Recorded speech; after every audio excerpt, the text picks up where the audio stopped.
In 2002, The Transporter was released in theaters. And let me tell you, I love this movie. I hold this high as probably the best original PG-13 action film to come out in the last 7 or so years. Though not a good movie by my regular standards, the film is very self-aware and doesn't try to be anything it isn't. Vehicular and melee combat, over-the-top characters, and comedy relief are all blended well to create a satisfying action experience. Then, in 2005, we got the sequel, aptly named Transporter 2. Even though this movie didn't live up to the standards set by the first movie, and was far more implausible, I still thought that it was a fun action movie in its own right, and was worth seeing, at least for a matinee. Now, Transporter 3. I couldn't wait to go out, see this movie, come back to my house and give it a stellar review, joking that the only thing wrong with it was that he was still driving an Audi and not a BMW like in the first movie. Unfortunately, that's not the case. Now, what's the main element that makes Transporter films work so well? Speed. Each film has a very fast pace and a plot that lets it move from action sequence to action sequence without lingering too long in one of the lapses where it lets the audience catch their breath. Let's just see how the beginning of each film sets the pace for what will follow. Transporter starts with a bank robbery, some exposition where Jason Statham explains the ins and outs of his job while simultaneously being a badass, and then an enthralling chase sequence. Transporter 2 starts with Jason Statham acting tough and fighting a bunch of gang members. Transporter 3 starts out with two guys fishing on a rowboat. One of the guys isn't having any luck finding any fish to catch, and the other is sleeping. And this is basically the film in a nutshell.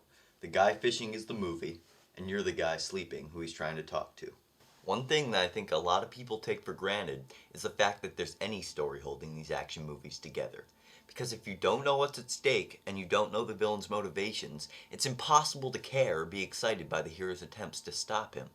What I got from Transporter 3 was that there's some poison on a boat, and a guy wants this environmentalist guy to sign a contract that will let the boat dock. Why does he want this stuff to get into the country? Who knows?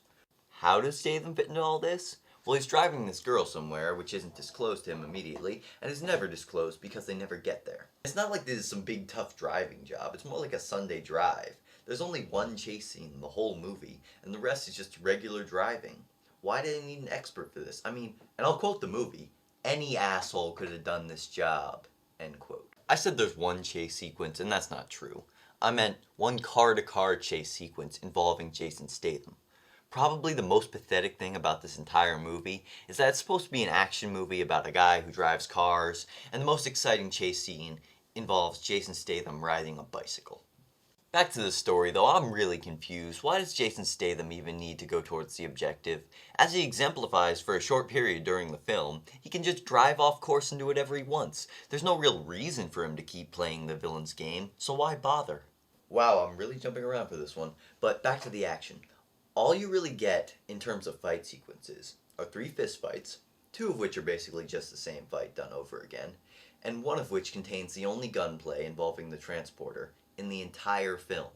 And the duration for which he holds a gun is only 30 seconds. These are lies! The red-haired woman never picks up a gun, and Jason Statham doesn't hold a pistol ever in this film. Before I conclude this bit about action, I have to call this movie out. The film takes heavily from James Bond. Almost every action sequence involving the car is a ripoff of something that Bond has already done, and done better. There were literally points where I was just waiting for the music to be like,